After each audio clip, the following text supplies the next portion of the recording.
todos. Embasando o nosso encontro de hoje, nós vamos ler uma página no livro Nos Domínios da Mediunidade, psicografado pelo Espírito André Luiz, através do nosso querido Francisco Cândido Xavier. E é a página que diz: imaginar é criar.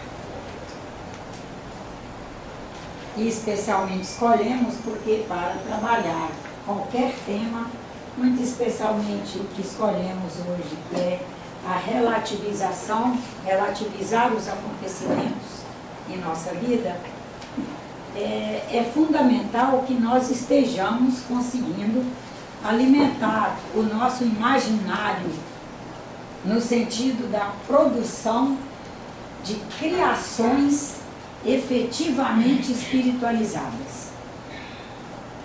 Porque o espírito é atual. Os registros nós vamos antropologicamente fazendo, mas o espírito vai o tempo todo se atualizando. Quando trabalhamos há 3 semanas atrás, ou 4, a questão do eu superior, um ponto que deve ficar fundamental para nós é isso: o eu superior está atualizado. O eu superior é o espírito na sua vibração máxima, na sua carga vibratória máxima. Esse ser que traz a imanência do Pai, é Deus, que é toda a sabedoria, bondade, compreensão infinita. Nele está a presença do Pai. Portanto, ele é atualizado, naturalmente ele se atualiza.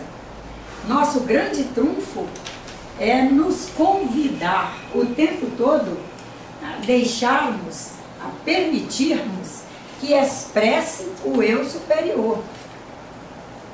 Porque trazemos antropologicamente um conjunto de registros enorme, muitos deles ainda não bem trabalhados, ainda não transformados em boas sínteses.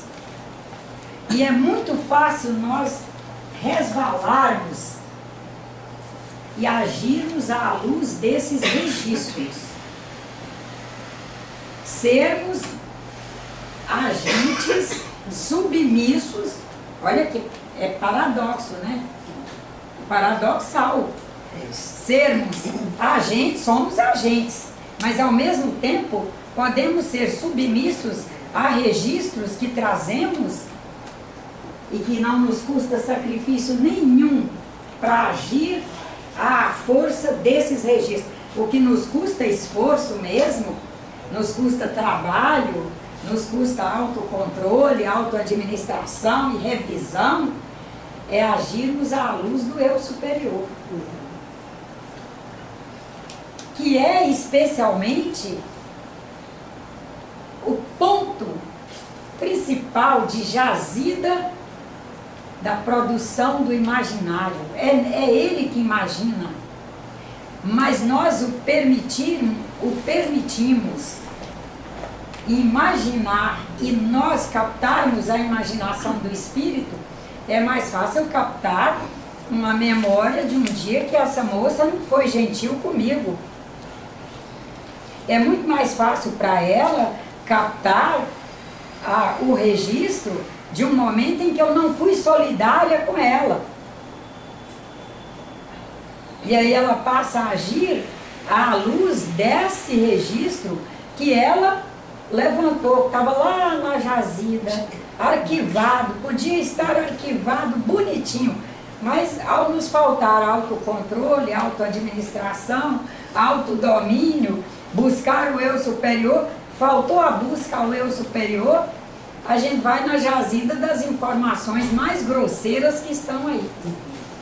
Quem faz trabalho voluntário, atendendo pessoas, seja em instituições prisionais, seja em instituições de acolhimento, tratamento da dependência química, seja em outras instituições, quem trabalha nos gabinetes de orientação de suas casas de religião, é super comum nos atendimentos nos virem pessoas que no momento seguinte a um ato que elas se deliberaram em fazer, elas afirmam ter caído na real e terem notado que podia ter agido da forma contrária à que agiu. Agiram sob o domínio do eu inferior, que é o ego, é onde estão os registros mais grosseiros aí dessa caminhada nossa.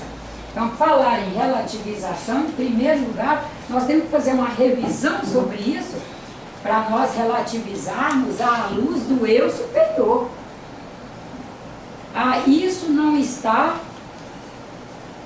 isso nesse momento na minha vida está muito desconfortável. Mas quais são as zonas de conforto que existem em mim? Ali existe saúde, existe amor no meu coração. Sei que existe amor de pessoas com relação a mim.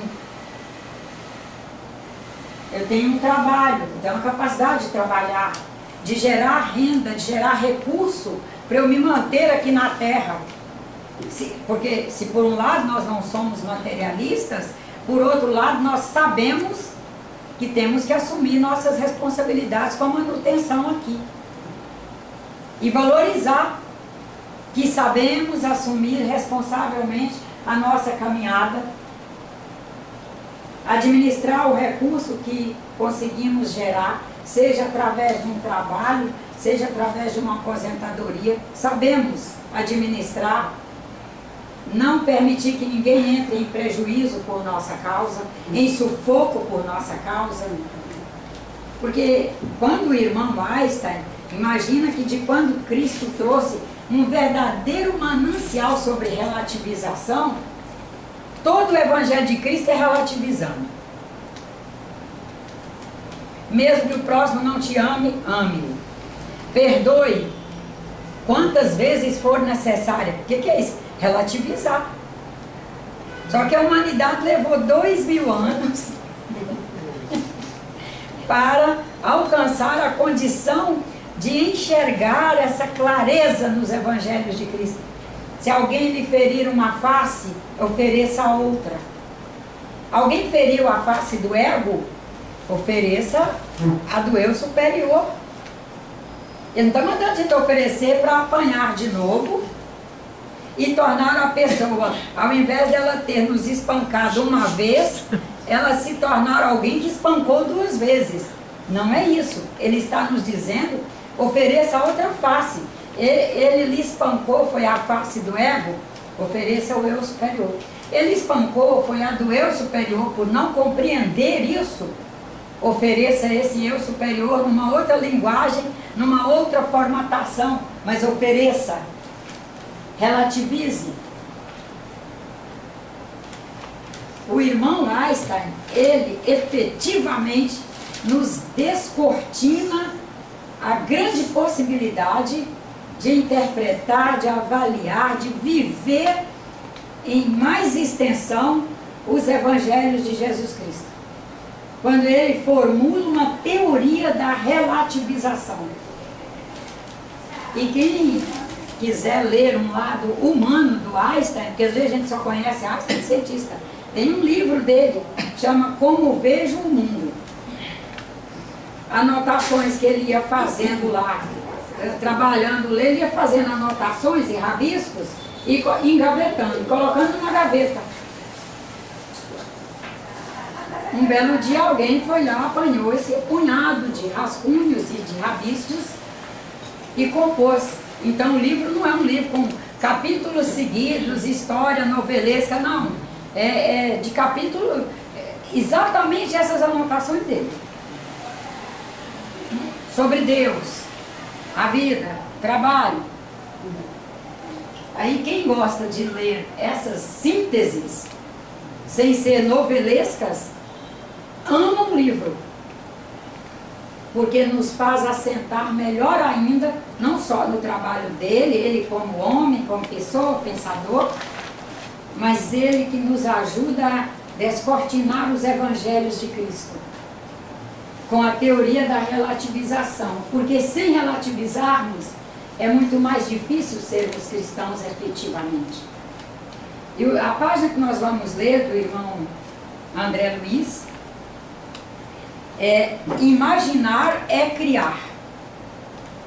E toda criação tem vida e movimento, ainda que ligeiros, impondo responsabilidade à consciência que a manifesta. Olha que lindo, hein? Toda a criação tem vida e movimento, ainda que ligeiros, impondo responsabilidade à consciência que a manifesta. Porque vamos pensar, quando nós avaliamos isso aqui, sob a égide da não temporalidade e da não espacialidade, que a gente está muito acostumado a pensar dentro do binômio tempo e espaço. Mas ele aqui está dizendo a chamada à consciência, à responsabilidade, porque uma vez que pensa, uma vez que imagina, pensa, e uma vez que pensa, cria, e uma vez que cria, dissipa. E aquele produto pensado, que nós espíritas denominamos de produto mediúnico, esse produto passa a ser não espacial, ele nasceu nesse espaço aqui, mas uma vez dissipado, alcança o cosmos. E uma vez dissipado, além de alcançar o cosmos, deixa de ser temporal. Ele foi temporal no momento da criação. Criei nesse tempo aqui, agora. Dissipado é atemporal. Estará por aí, fluindo e refluindo, fluindo e refluindo. E o irmão André Luiz nos convida a uma sensibilização com relação a isso. Para termos mais autodomínio sobre nós e muitas vezes ao dia nos chamarmos à responsabilidade. Fulano, onde você vai chegar com isso e onde você quer que a humanidade chegue com esse produto que você está oferecendo, você está disponibilizando. Porque a nossa tendência como materialistas é dizermos que nós não tivemos culpa de ter pensado aquilo. Só que o nosso pensar é nosso. Ninguém nos obriga a pensar nada. Mesmo que resolver nos obrigar, se nós não quisermos, nós não pensamos. Nós pensamos sob a égide do nosso querer. Podemos até imaginar que foi ela que me fez pensar isso. Foi ele, não, foi aquela, mas foi o grupo. Não, não, eu fiz com sentimento. Podemos dar um balanço aí, as coisas que nós fomos convidados a fazer ao longo dessa encarnação e que a gente sabia que não era para nós, que nós efetivamente não queríamos fazer, nós não fizemos. E às vezes coisas até boas. A gente viu que não tinha alcance, não fez. Isso vai desde cuidados, por exemplo, estéticos, que a gente pensa que é superficial, até todos os demais cuidados com o nosso ser. E como a vida e o movimento se vinculam aos princípios de permuta, todo mundo acompanhando aí? Que o André, ele pega às vezes muito bonito, né? E como a vida e o movimento se vinculam aos princípios de permuta, é indispensável analisar o que damos, a fim de ajuizar quanto àquilo que receberemos. De maneira alguma, isso é dentro do pensamento antigo de ação e reação, de castigo, de céu e inferno por castigo. Não é isso, viu, gente? Se é de permuta, o que eu ofereço vai circular o cosmos, mas a fonte sou eu, retornará à fonte. retornará acrescido de padrões similares que recolheu em cada par que chegou. Não vai recolher o ruim de pensamento de espírito antigo que se eu pensar o ruim, mesmo que eu seja uma inocentona, vai ter um espírito que vai se apoderar de mim, vai me fazer... Não é isso não, nós estamos falando, como ele colocou aqui no início, de responsabilidade da consciência que manifesta. Aquilo que nós disponibilizamos, nós estamos oferecendo para o mundo, aquilo vai viajar, porque é um campo. E o espírita tem que assumir a teoria dos campos. É um campo eletromagnético. E com outras características mais que ainda não alcançamos, que com fé em Deus alcançaremos breve, com a ajuda dessa gente toda aí, pensando na física, na matemática, na química, na filosofia, nas religiões, alcançaremos breve estudos e conceitos de outros campos. Mas, enfim, que agora nós podemos falar de campo eletromagnético, né? Imagina se aquela senhora lá, a última da fila, não apresentar nenhum amparo para o que eu enviei, ela vai receber a interação, porque interativos todos os campos são, porque nós compomos uma grande teia da vida, onde todos estão entrelaçados. Se ela é entrelaçada a mim ou a ela, aquele campo vai chegar a ela, mas não vai ter foro, ele não vai ter amparo, ela simplesmente vai fazer a interação. Se ela é um padrão mais elevado do que o meu, esse campo sofrerá uma interferência para melhora. E ela já vai ter feito um grande trabalho ali, sem nem perceber. Ela ofereceu melhora de padrão para melhorar a frequência, a vibração daquele campo que chegou. Mas que necessariamente ela vai acolher e ele vai fazer fórum nela, não vai. Ela não traz amparo para aquilo. São esses lumiares da humanidade. Pergunta se algum deles largou a sua missão por interferências de legiões enormes de pessoas que às vezes estavam ali trucidando. Se algum dia Mandela, Gandhi, Martin Luther King, Buda, Francisco de Assis, Jesus por outro, Jesus Cristo afastou do seu processo missionário. Não, eles continuaram. Independente do que nós todos, de todas as legiões, ali praticavam contra eles.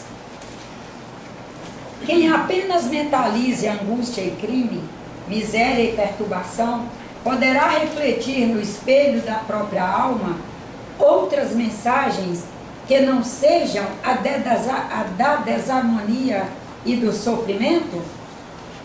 É uma pergunta que ele faz. Um impuro entre os santos não lhe reconheceria a pureza, de vez que, em se alimentando das próprias emanações, nada conseguiria enxergar senão as próprias sombras.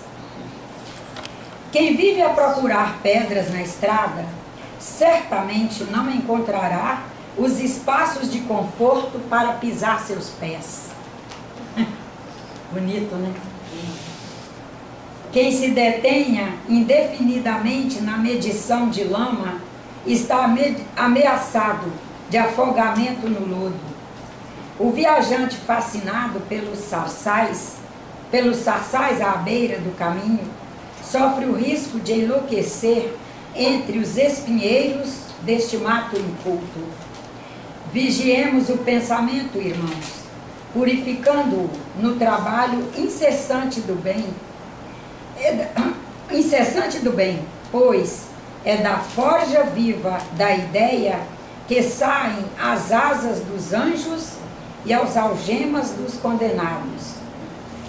Pelo pensamento, escravizamo-nos a troncos de suplício infernal, sentenciando-nos, por vezes, a séculos de peregrinação nos trilhos da dor e da morte. A mediunidade torturada não é senão o enlace de almas comprometidas em aflitivas provações nos lances de suas próprias escolhas. E, para abreviar o tormento que flagela de mil modos a consciência reencarnada ou desencarnada, quando nas grades expiatórias do seu próprio ser, é imprescindível atender à renovação mental, meio de recuperação da harmonia. Satisfazer-se alguém com o rótulo em matéria religiosa, sem qualquer esforço de sublimação interior, é tão perigoso para a alma quanto deter uma designação honorífica entre os homens, com menosprezo pela responsabilidade que ela nos impõe. Títulos de fé não constituem meras palavras, acobertando-nos deficiências e fraquezas. Expressemos deveres de melhoria a que não nos será lícito fugir sem agravos de nossas obrigações. Tragamos para os nossos círculos de trabalho, desse modo, de modo a não nos abastar de atos de apenas crer e querer convencer, mas atos de fazer, justificar a nós mesmos no bem e querer efetivamente levar à humanidade o melhor que ela merece. Para quem quiser reler, está no capítulo 13, que se chama Pensamento e Mediunidade. Se nós olhamos bem para essa leitura, não é uma leitura, para esse trabalho do irmão André Luiz, nós vamos ver que o nosso dever com a prece, com a reflexão, com a meditação,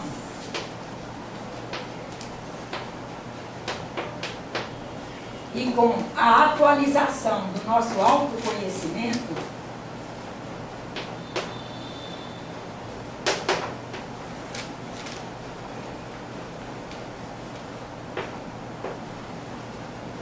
ele é ininterrupto.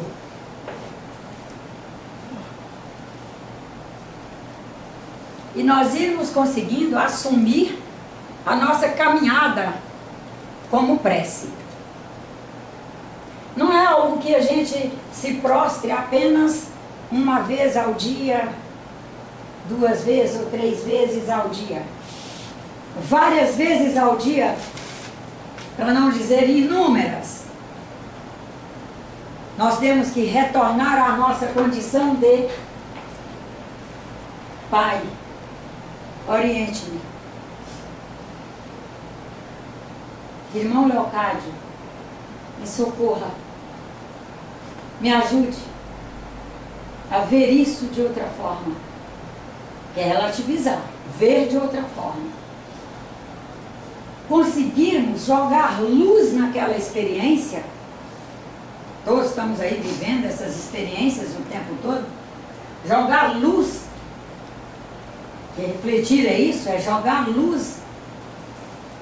Receber a fatia de luz que retorna. Toda vez que nós incidirmos luz sobre um espaço qualquer, o espaço vai absorver parte dessa luz e vai refletir a outra. Reflexão é isso. Vai retornar. Com o que retornar, nós vamos meditar o que eu devo fazer. Qual é a minha melhor escolha? O que eu posso fazer? Preciso buscar ajuda? Quais são as ajudas? dentro da minha pirâmide de crenças, quais são minhas ajudas? Ah, eu não sou religiosa, não tenho vinculação nenhuma com nenhuma proposta, sequer com o nome Deus. Ah, mas eu tenho vinculação com a proposta consciência cósmica. Ah, vou buscar ajuda na consciência cósmica. É uma mega porta, que é Deus para nós, espíritas. É isso, filho. Ah, não, eu acredito numa ajuda profissional. Vai buscar um psicólogo de boa qualidade, um psicanalista, um terapeuta de floral de Bach, um terapeuta ligado a outras medicinas complementares aí, mas que saibamos buscar quando não nos sustentarmos dentro dessa melhor proposta aqui, para nos vendo hoje, efetivamente nos vendo, reconhecer que fomos muito auxiliados para chegarmos até aqui. É a gratidão. Alcançarmos gratidão. Vejo que para mim pelo menos, seria difícil eu conseguir relativizar os acontecimentos que nos chegam. Que eles chegam. Nós não estamos mais naquele tempo em que diz, ah, porque de vida passada agora eu estou, e esse acontecimento já me acompanhava, e ele apenas se revelou agora, por isso e por aquilo. Nós temos que aprender a viver mais à luz da presentificação.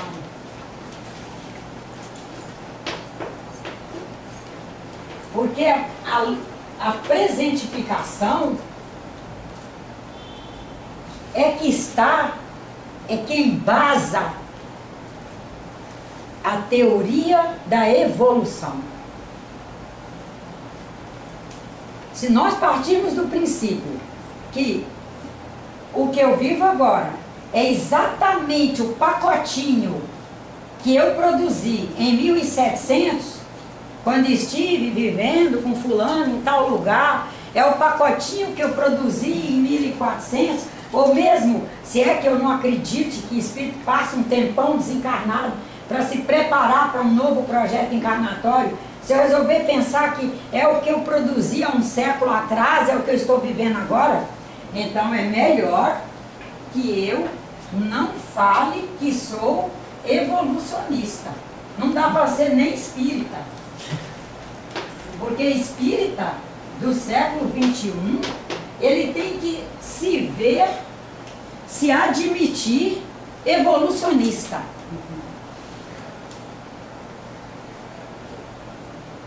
Ele tem que se ver, se admitir, se portar e buscar construir uma cultura interna nele que sustente-o na teoria e na prática da evolução. Quando ele se vê no presente, vivendo com todo o processo de evolução que ele veio fazendo, que a humanidade toda veio fazendo, que o cosmos veio fazendo, mas aquilo é o que deflagrou para ele viver agora, e é no presente que ele está vivendo, dentro de uma caminhada evolutiva que veio fazendo, ele conseguir olhar para dentro dele e no seu entorno mais próximo e verificar os recursos maravilhosos que ele tem para relativizar o que ele está vivendo. Olhar para si e dizer, eu trago saúde. Minha família está com saúde. Esse evento está horrível. Eu estou sofrendo horrores por ele. Mas quais são os elementos mais importantes da minha vida? Isto é o mais importante da minha vida, e a gente pontuar. Meus filhos, quem não tiver filho, meus irmãos, meus pais, meus amigos, a minha comunidade, o meu centro espírita, meu grupo ali. Trago um certo estado de ordem na minha casa. Sou capaz de ordenar minha casa, não só minha casa física, minha casa afetiva, minha casa social, minha casa psicossocial, minha casa psicológica. Eu sou capaz de buscar todas as ajudas necessárias para organizar isso e fazer o enfrentamento na melhor posição da palavra enfrentar. Não enfrentar, não, enfrentar. Fazer frente a. Sou capaz de fazer frente a essa situação com a ajuda de Deus, a sustentação que um grupo desse nos faz, graças a Deus, com a saúde que eu trago, a saúde que está reinando na minha família. E se na família tem um que está enfermo, este está enfermo, mas eu faço o meu melhor e cuido. Faz parte das contingências? Faz parte das contingências. E porque relativizar é isso. Frente ao que está acontecendo, eu sou capaz de enxergar que trago recursos e pontuar os principais. Não ir para os que não são os essenciais. Os não essenciais vêm em segunda opção. São opções que devem ser valorizadas? Devem ser valorizadas. Mas é claro que a primeira, nós vamos colocar a saúde. Essas saúdes todas que eu citei aí. A saúde, a união na família, especialmente a união. A capacidade de trabalhar, eu vou pôr aqui, labor. Porque laborar é uma palavra muito bonita, né? Essa coisa de laborar, produzir. Trazer, inclusive, para o campo material, algo que está apenas no campo emocional, afetivo, social, no labor do dia a dia, somos capazes de materializar aqui. Trazer aquilo para estar ali a serviço da humanidade. Nós vamos pontuar também, porque nessa união aqui é união, união na família, união com os amigos, com os pares de nosso segmento filosófico, religioso, a união com nossos próprios propósitos. Quais eram meus propósitos quando eu estava na melhor exuberância da minha juventude? E avaliarmos se estamos sendo fiéis a esses propósitos. Na exuberância da juventude a gente faz uns propósitos maravilhosos. Estou sendo fiel a eles? Ou eu fui derivando, eu fui pegando umas curvas, e aí a gente vê que pode voltar. Eu posso voltar. Eu não vou voltar no tempo, e nem é necessário. Eu não vou voltar, portanto, ao que eu era, mas eu vou voltar dentro de propósitos. Aqueles propósitos, vou voltar a tê-los em alto grau e vou investir neles. E termos a coragem de recomeçar projetos. Eu não vou dizer que nós vamos agora começar um projeto que envolva um longuíssimo prazo, que nós possamos nos infelicitar daqui 2 anos, porque percebemos que não temos esse prazo todo. Mas existem projetos que são de longuíssimo prazo, que são atemporais, e que a gente não precisa estar encarnado para continuar. Por exemplo, eu tinha o propósito de estudar uma determinada área do conhecimento. Aí, se a gente é materialista, aos 72 anos, a gente olha e diz: Ah, estudar agora para quê, né? Agora passou. Mas se a gente é espiritualista, para valer, a gente diz, ué, mas o conhecimento eu levo. O conhecimento eu levo. Um dia eu ia descendo um elevador com a minha malinha indo para uma escola que estava fazendo um curso aí, e uma senhora do prédio me encontrou. Pai, a senhora anda com uma pasta agora? A senhora... Eu falei, é porque eu estou estudando.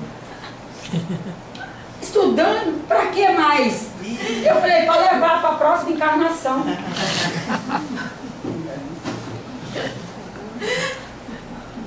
Um silêncio geral no elevador. Certamente que isso deve ter meio que se espalhado lá também, porque depois ninguém nunca mais perguntou para que era a malinha, para que era o curso, para que mais, porque ele já sabia, né? Primeiro é reencarnacionista. Claro que se fosse uma coisa que fosse mais pertinente ali, eu diria levar para o polissistema espiritual. Eu falei, se eu falar em polissistema espiritual, pode não fazer um entendimento. Reencarnação, as pessoas podem não ser reencarnacionistas, mas que a palavra reencarnação se popularizou na comunidade brasileira, se popularizou, né? A gente ter essa coragem para conosco, ela não precisa ser com relação aos outros. Eu vou começar a estudar esse material. Eu vou estudar esse assunto, é um assunto que me interessa. E se ele interessa a mim, a quantas pessoas mais esse assunto é saudável? Quantas pessoas mais? Nós vamos perceber que esses assuntos que estão lá bem no fundo da nossa alma, eles são interessantes a todos. São importantes para todos. Eu pensava antes em fazer, por exemplo, todos os dias, uma oração, e eu fui saindo do caminho de fazer uma coisa sistematizada, organizada, começar. Porque vai ser uma coisa que vai nos ajudar muito a relativizar os acontecimentos. E existem acontecimentos que nos abalam profundamente e que às vezes nos fazem, em alguns horários do dia, nós entrarmos em profunda tristeza, que necessariamente não são diretamente comigo, pessoa conosco, pessoa, mas eles são pessoa, humanidade. É pessoa com relação ao cosmos. Imagina quantas vezes ao dia nós somos, por exemplo, visitados pela dor de irmãos nossos que estão nesses países em grandes conflitos, que naquele dia perderam a casa, tudo que construíram e ainda perderam pessoas, pares encarnados. E nós sermos capazes de ajudar essas pessoas a relativizar esses acontecimentos, quando nós nos colocamos ali e encaixamos a questão, orar pela paz no mundo e socorro àqueles que estão sofrendo pela falta de paz. O Espiritismo, como ele é ciência, movimento, fruto de uma doutrina que se apoia na ciência, na filosofia e na religião, nós acolhemos a neurolinguística. Nós evitamos a palavra guerra, por exemplo. Nós, dentro do nosso possível, nós vamos nos esforçando para pronunciar palavras que não ativem, que não sejam fortalecedoras do ruim. A palavra guerra é muito forte. Mas vamos pensar em falta de paz. Estarei todos os dias determinando um horário no meu dia, onde entre todos os eventos que eu vou estar mentalizando, que eu vou estar orando para que eles caminhem para momentos melhores e padrões melhores, eu estarei mentalizando pela paz no mundo. Eu estarei mentalizando por aqueles irmãos que passam pela experiência de viver na pele o resultado da falta de paz, o resultado da falta de união, o resultado da falta de congregação no bem. Para que nós possamos não só relativizar as nossas questões, a nossa dor social, não há como não vivermos o fruto da dor social.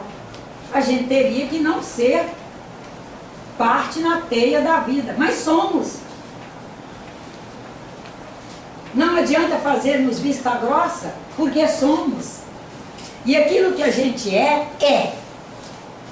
Nós podemos sim buscar na orientação dos espíritos a ajuda deles, de todos eles, para vivermos esses eventos todos no melhor equilíbrio possível, que é a proposta deles.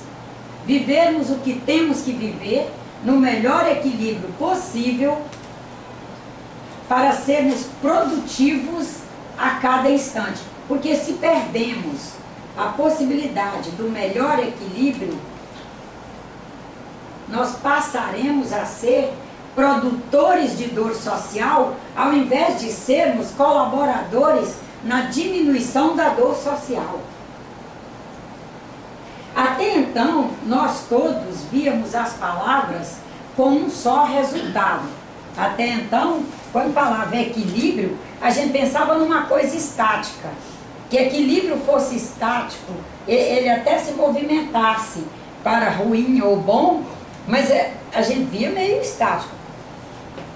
O que se vê hoje, desde a orientação dos espíritos bons como os estudiosos, é que as palavras, especialmente o irmão Antônio Grimm, é firme nessa proposta de vermos as palavras polissêmicas. Elas todas têm, cada palavra tem seus vários significados. Quando nós pensamos em equilíbrio, nós temos que pensar no melhor equilíbrio. Agora vamos cair para um médio equilíbrio ou para um péssimo equilíbrio, porque tudo é equilíbrio.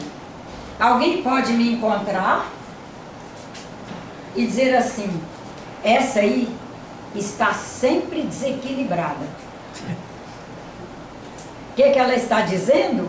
Eu sou uma pessoa que vivo sempre no pior equilíbrio. O meu equilíbrio é aquele, é o ruim. Mas poderá encontrar um dos senhores e afirmar: meu Deus, que coisa boa encontrar fulana. Fulana, aconteça o que acontecer, esteja ela vivendo o que estiver, ela passa uma coisa boa que nos equilibra. Ou seja, aquela pessoa administra suas situações, relativiza o que ela está vivendo e passa o melhor equilíbrio, porque ela busca viver esse melhor equilíbrio. A proposta seja de Cristo, desses espíritos orientadores todos na ordem do bem, é sempre nos convidando a enxergue o que há de melhor na pessoa, enxergue o que há de melhor na situação. A situação às vezes é assim, matéria de estar vivendo ali, ela é horrível, mas daí a pessoa olha, e o que eu estou aprendendo com ela? E o que eu estou me transformando? Essa situação me fez viver uma experiência que me espremeu tanto que, com muita fé em Deus, sairei alterada para melhor e não repetirei esse ato mais. Isso é relativizar. Com relação ao que eu era, estou vivendo essa situação com muita fé em Deus. Com relação a essa questão, estou aprendendo, estou me superando, viverei diferente de agora para diante. E a prática da presentificação é isso. No presente, estou procurando avaliar as experiências que eu vivo, colocando todas elas frente ao que eu até agora sabia, o que eu estou tendo a oportunidade de aprender com ela e os recursos que eu trago para me administrar nessa situação. E quando nós começamos a pontuar ali num bloquinho, num rascunho qualquer, numa nota fiscal, cupom fiscal qualquer que tiver na nossa bolsa, pontuar ali os recursos que trazemos, trago saúde, trago amor no meu coração, trago vontade de acertar, trago hoje uma família que pelo menos 90% dela está com saúde. Filhos trabalham, nora trabalha, genro trabalha. Esse não está tão trabalhador assim, mas eu vou colaborar para transformar, porque a relativização é isso. Aí a gente pontuou lá, com relação ao grupo dos que são laboriosos, quantos tem não laboriosos? Com relação ao grupo que tem um olhar bom para a humanidade, para si mesmo, para o trabalho, para o zelo, para a autoadministração, com relação a esse grupo, ali que eu conheço, quantos não estão nesse padrão? E aí nós vamos ver que a maioria está num padrão que a gente percebe que somos capazes de administrar nossa situação, porque o saldo está positivo. E o que não está tão positivo, nós vamos nos esforçar para ajudar. Nós vamos fazer nossa parte. E termos a coragem de fazer nossa parte, sem essa afirmação horrível que se tornou quase um jargão para a maciça maioria das pessoas, que é, ai, se todos fizessem assim. Meu Deus do céu, mas algum dia alguém trouxe alguma teoria decente que nos falasse em igualdade na Terra?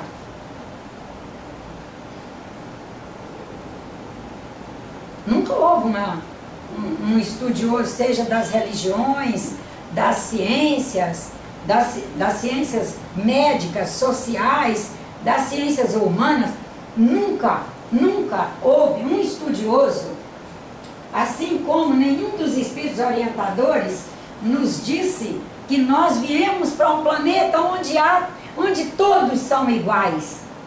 O que eles nos afirmam? Nós todos nos esforçamos e buscamos e sonhamos e almejamos com todas as nossas garras algumas igualdades. Nós almejamos felicidade. Todos almejam felicidade. Nós almejamos saúde. Todos almejam saúde. Nós almejamos termos uma família, sermos uma família. Todos sonham com isso. Nas outras coisas, assim, sendo bem honesta, quase todas somos diferentes. Eu penso em trazer para mim uma determinada profissão. Essa senhora pensa outra, o outro pensa outra. E se nós compusermos um grupo, estamos lá numa sala de aula, fazendo um curso de Química Industrial. Você quer trabalhar com o quê? Não, eu quero trabalhar com máquinas operatrizes. Ele faz Química Industrial para trabalhar com máquinas operatrizes. São as máquinas que vão fazer a indústria funcionar. Ah, a senhora quer fazer o quê? Eu quero trabalhar com produção.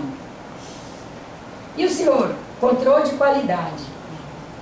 Ah, eu quero trabalhar com produção de alimento, o outro de medicamento, o outro de pesticida. Olha para você ver, vai do medicamento ao veneno. Porque somos desiguais. Agora vamos pensar nas nossas ações no sentido, vamos dar um exemplo bem prático para o momento. Preservação ambiental. cada um de nós, com muita fé em Deus, vai abraçar individualmente a sua prática de preservador ambiental. No individualmente, nós estaremos enviando os padrões, as informações para ir tocando corações e mentes para compor uma humanidade preservadora ambiental. Saiamos urgentemente dessa angústia. Ai, se todos fizerem, quando todos fizerem, não sei o quê. Não, gente, vamos fazer. Porque, vamos lá, na relativização, com relação aos 10 bilhões de pessoas que estão aqui, quantos são os que já vieram, já reencarnaram com uma sensibilidade para a preservação? Aí a gente vai ver que o número, pelas próprias condições da humanidade, ainda não é tão grande assim. Dentre os que vieram com essa sensibilização, qual foi o percentual dos que receberam uma educação que os sustentasse nesse projeto? E a gente vai ver que a educação não foi tão eficaz assim. E que aqueles que se sustentaram nesse projeto são os que estão no padrão de evolução meio que acima. Porque os que estão na média, a chance muito grande é por faltar políticas educacionais na família, na escola, na sociedade e para todo lado, foi perdendo o gás. Agora, e nós que mantivemos? Cabe a nós fazermos. E nós que alcançamos a maturidade? Muito mais. Já estamos no momento de olhar com os olhos de quem quer deixar um mundo melhor e ir relativizando o que os outros estão fazendo. Com relação ao que o outro está fazendo, eu posso fazer melhor. E é isso. E somos capazes. Haveremos de estar unidos, com muita fé em Deus. Os espíritos bons estão aí nos orientando. Trazemos faculdade intuitiva muito boa. Muito boa. A humanidade hoje não é uma humanidade com uma faculdade intuitiva pouco avançada. Mas nós temos que ter coragem para fazer valer nossas boas intuições. Até mesmo porque, pela força materialista, fica muito fácil quando fazemos uma boa leitura intuitiva, nós questionarmos. E ao questionar, não faz. Porque a intuição, ela é um recado que chega, é uma leitura que você faz, é uma mensagem para a ação. Aí se eu pensar assim, recebi essa orientação através da minha faculdade intuitiva, essa senhora faz? Não, aquela não faz, nem vou fazer. Pronto. É a racionalização pelo pior lado. E que não vai nos gerar felicidade. Isso nós podemos saber que não. Porque nós vamos, num momento, nos perguntar, meu Deus, naquele dia eu fiz essa leitura que devia fazer por esse lado, por que eu não segui? Uma hora nós vamos nos perguntar isso. É confortável viver essa experiência? Eu já passei por ela algumas vezes e não foi confortável. Se eu pudesse pedir algo para a humanidade, não faça essa experiência de ter feito uma leitura intuitiva e ter meio que relativizado pelo padrão mais baixo. Não faz, eu também não faço. Bom, cobra depois, porque ela é de dentro para fora. E assim como fizemos uma vez, faremos outras. E vamos nos perguntar, mas eu já vi, por que não agir? Eu já vi, eu vou agir a partir de agora. E ainda corremos o risco de, eu vi, fiz a leitura, ou seja lá que situação for, não agir, agora começar, e a gente fazer o próximo passo do dano, que é o não querer começar tardiamente. Mas com relação ao espírito, existe o tardio no bem? Não, porque o espírito é eterno. A qualquer hora que for o momento de eu começar o bem, vamos começar. Independe de eu estar no leito do desencarne. Se eu estiver no leito do desencarne, fizer algumas elucubrações, algumas revisões e tomar algumas atitudes ali, imagina que plantio maravilhoso que eu já vou levar para o meu próximo momento. Eu vou agora só ler 3 itens que eu já sabia que eu ia escorregar no tempo. Para fazermos vivências proativas no bem, num planeta em que os equilíbrios são móveis, é fundamental percebermos que cada ser é único, do espírito ao DNA. Isso é muito importante você voltar a essa questão. Que você, eu acho que tem que ter uma outra palestra sobre isso. Acho. Farei. Não acha? Farei. Isto já nos mostra que cada ser se comportará de forma diferente de nós, do bem ao mal que recebe, interpretará e responderá de forma diferente. Número 2. Independente das diferenças, o Criador é imanente em todas as criaturas.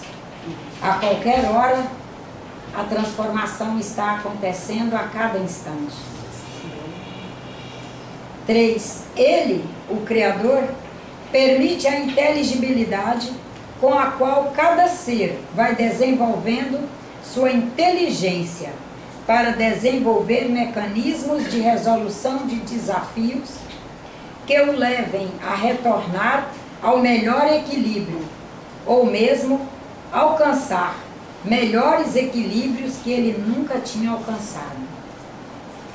Temos recursos internos para perceber e sermos gratos pelo que está bem em nossas vidas. Utilizemos esses recursos. Utilizemos nossos recursos para ver nossa saúde pessoal, a saúde na nossa família, o trabalho ou os proventos que nos gerem sustentabilidade física para permanecermos dignos, honrados e assumindo nossos compromissos. Buscarmos por aperfeiçoamento afetivo, social, psicológico, moral. Vemos que temos vontade de acertar, já alcançamos vontade de acertar. Já alcançamos um patrimônio cognoscional, afetivo, social, que conquistamos capacidade, com o qual conquistamos capacidades para grandes e pequenas resoluções. Já alcançamos a capacidade de sermos laboriosos, de nos organizarmos no tempo e nos espaços para oferecer o nosso melhor. E oferecer o nosso melhor está sempre vinculado a relativizar tudo o que vivemos, da pior experiência à melhor vivência, para sermos construtores de restauros em nós, nos outros, em toda a humanidade.